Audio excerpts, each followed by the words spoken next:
we can't serve you. I'm going to cancel the agreement on you, and I'm going to refund you last month's bill, and we're done. Guess what? I slept like a baby.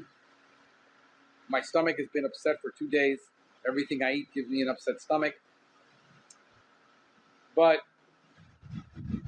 this has been going on now for a whole year, ever since the old guy that used to be a butler, great guy, great human being. We had a great relationship. I would talk to him. He would just call me when he had a problem. He was calling me, hey, when next time you're here, we saw a couple of roaches in the house. Can you treat it? Now, mind you, we're using baits. They don't want spraying in the house.